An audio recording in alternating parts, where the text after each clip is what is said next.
अस्सलाम वालेकुम नाजरीन। प्रोग्राम आ गई तब्दीली के साथ मैं शाहिद मुस्तफ़ा, मेरे साथ सीनियर सहाफ़ी तज्ज़ियाकार शहजाद चुगताई साहब। शहजाद साहब, एक मुल्क में दो पैकेज चल रहे हैं।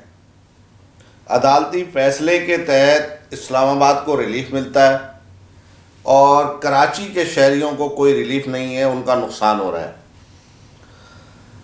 तो इसके लिए हुकूमती सतह या उस पर कोई एक ऐसी पॉलिसी क्यों नहीं बनाई जा रही? किसी चीज़ को बनते वक्त तो होता है कि तामीर हो जाती है, इदारों का क्लियरेंस है, SBCA का, मास्टर प्लान का, लैंड कंट्रोलिंग अथॉरिटी का, अखबार में इश्तहार आता है कि इनके इजाज़तनामे हैं। उसके बाद बिल्डिंग तामीर होने के बाद वो ज़मीन का मसला आ जाता है कि ये गलत ज़मीन पे जो है बिल्डिंग तामीर की। तो शहजाद साहब, ये गलती किसकी है? अदालती फ़ैसला आ गया कराची के बारे में, अब तक चाइना कटिंग पे इम्प्लीमेंट नहीं हुआ, जो ज़मीनों पे कब्जा हुआ उस पर अमल दरामद नहीं हुआ, उस पर फैसले हो रहे हैं कि क्या होगा, कोई हुकूमती पॉलिसी नहीं है।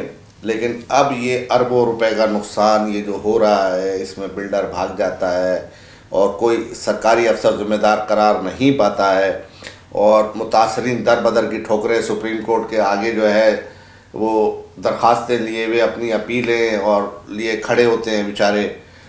तो सुप्रीम कोर्ट को इनकी भी सुनना चाहिए। इस पर आप क्या कहेंगे कि क्या ये इस्लामाबाद और कराची के बारे में पॉलिसी पे? नहीं, देखें, एक बुनियादी चीज़ तो ये है कि जो इस्लामाबाद में होने जा रहा है वो कराची में पहले ही हो चुका है। बिल्डिंग कवानीन जो है ना, कराची में पहले ही इन्फोर्स हो गए थे। और आपको शायद याद होगा कि बिल्डिंग कंट्रोल ने कराची में जो बेनज़ीर भुट्टो प्राइम मिनिस्टर थी, तो उन्होंने कुछ इलीगल बिल्डिंगें उस ज़माने में बनी थी, 242 बिल्डिंगें थी, उसका उन्होंने नोटिस लिया था और उन तमाम बिल्डिंगों को उन्होंने बेनज़ीर के हुक्म पर सील कर दिया था। फिर बाद में एक पॉलिसी आई, उसके तहत उन जो बिल्डिंग्स थी, जो इलीगल बिल्डिंग थी, उनको उन्होंने रेगुलाइज कर दिया, उनसे उनकी वायलेशन की फ़ीस ले ली और उनको क्लियर कर दिया। उसके बाद फिर KBCA ने, उस ज़माने में KBCA थी, SBCA नहीं थी, तो KBCA ने एक एमनेस्टी स्कीम लॉन्च की।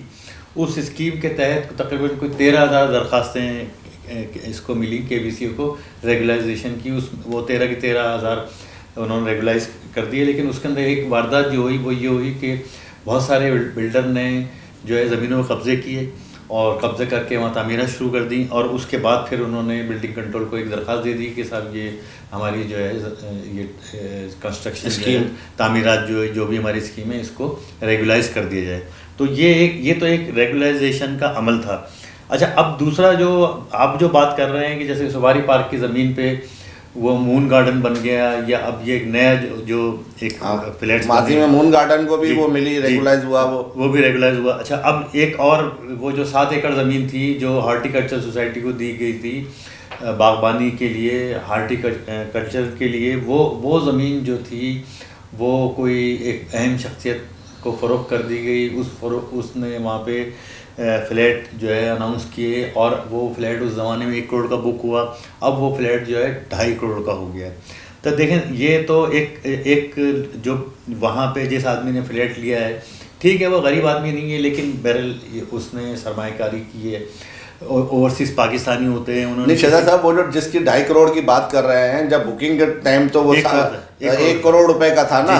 जी। उसकी वो किस तरीके से पैसे कमा के बाहर से भेजता है और किस तरीके से बचाता है। मैं वही अर्ज कर रहा हूँ कि मतलब आप बिल्कुल ठीक कह रहे हैं कि उसका तो कोई कसूर नहीं है ना।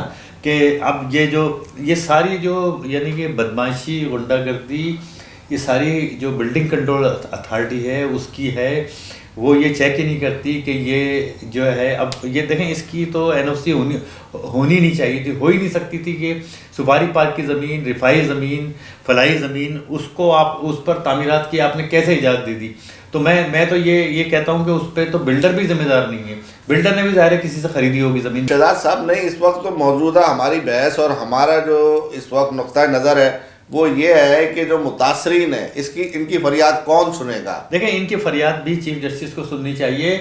और मैं तो यहाँ तक कहूँगा कि जो बिल्डिंग कंट्रोल अथॉरिटी के जो मुतालिका उस ज़माने में DG थे, जो डायरेक्टर थे, और जिसने भी वो नक्शा अप्रूव किया सवारी पार्क की ज़मीन पे इस तामीराती प्रोजेक्ट का, उन सबको गिरफ्तार होना चाहिए, पहली चीज़ ये।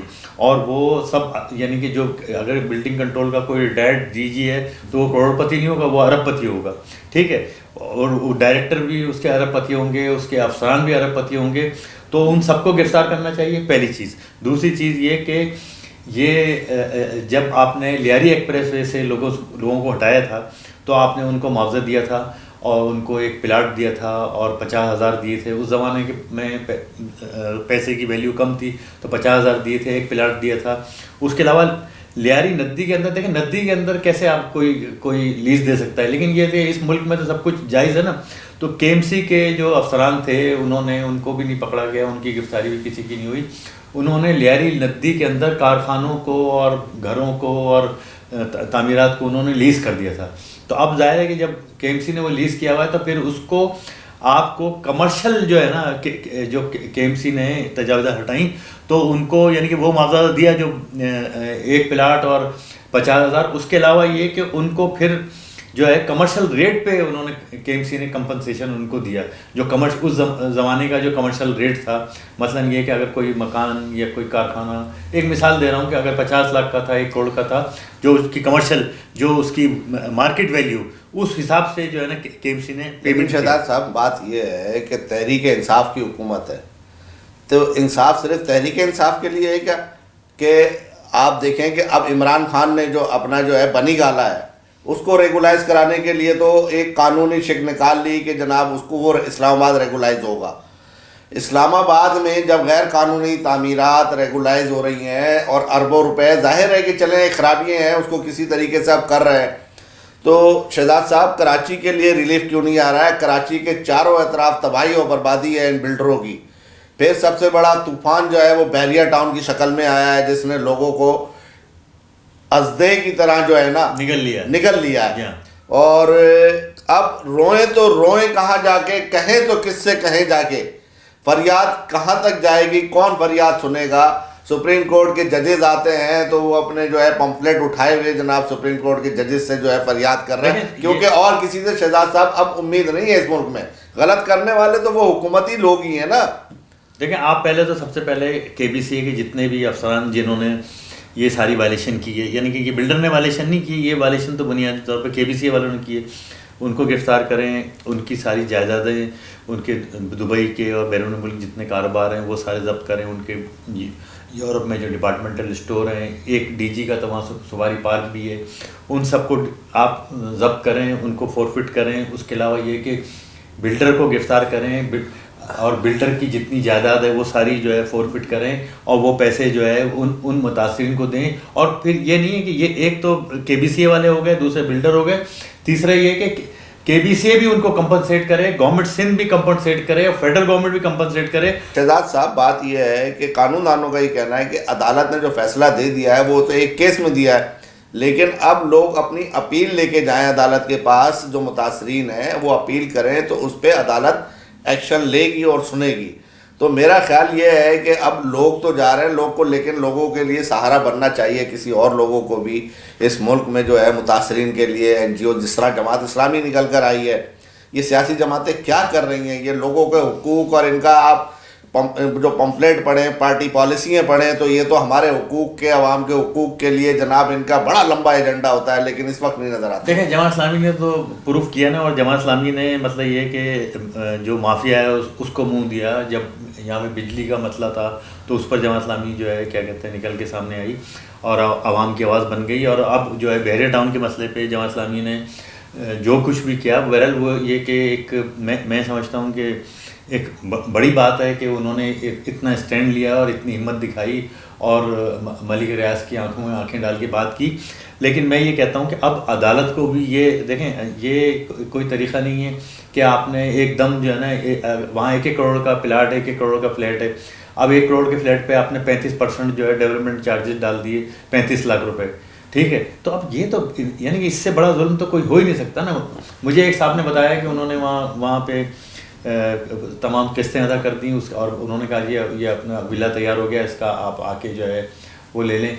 उन्होंने कहा भाई पता नहीं किस तरीके से मैंने उसकी किस्तें पूरी की। जब मैं लेने गया तो उन्होंने कहा कि जी ये 9 लाख रुपए आप इसके भरें तो आपको कब्ज़ा दे देंगे। फिर 9 लाख रुपए भर दिए तो उन्होंने फिर कहा कि भाई 5 लाख रुपए और भरें, और अब उन्होंने कहा 35% और भरें।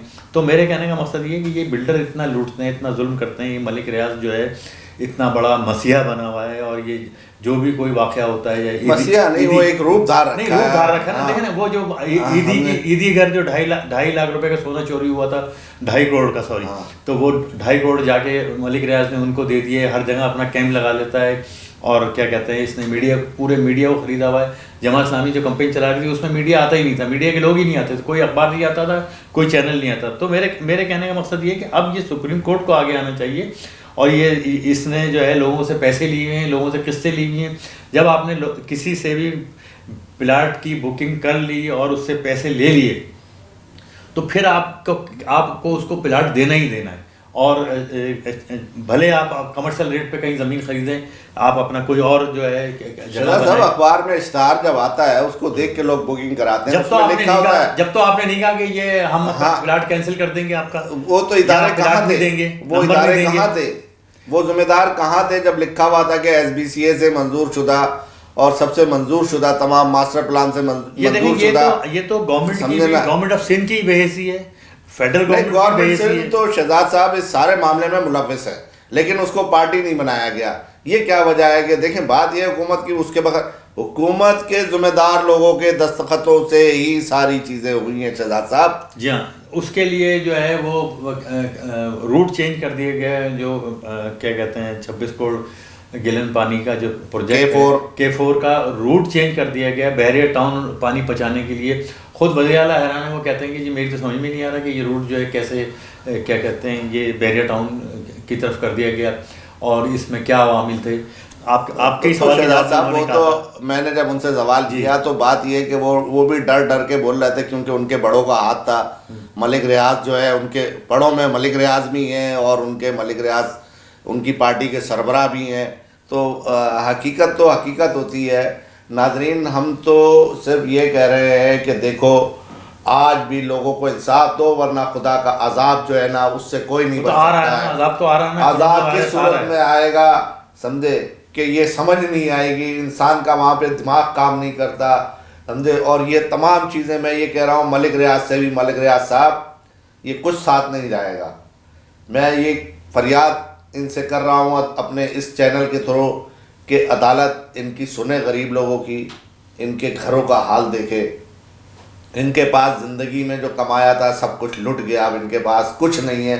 ये अपनी छत कैसे बनाए, अपने बच्चों के मुस्तकबिल का क्या करें, हुकूमत नहीं सुनेगी। तो चीफ जस्टिस साहब इस पे भी जो है खुसूसी वो लेके जो है ना एक्शन लेकर इनको इनका हक दिलाएं, क्योंकि जब ये रिलीफ इस्लामाबाद में मिल सकता है तो कराची के साथ इतना जुल्म और सितम मत करो कि कराची जो है वो जो है, जब आप कहते हो कि कराची जो है पाकिस्तान का दिल है, पाकिस्तान की जान है, जब दिल को और जान को छलनी कर दोगे तो वजूद ख़त्म हो जाएगा। शहजाद साहब बहुत शुक्रिया।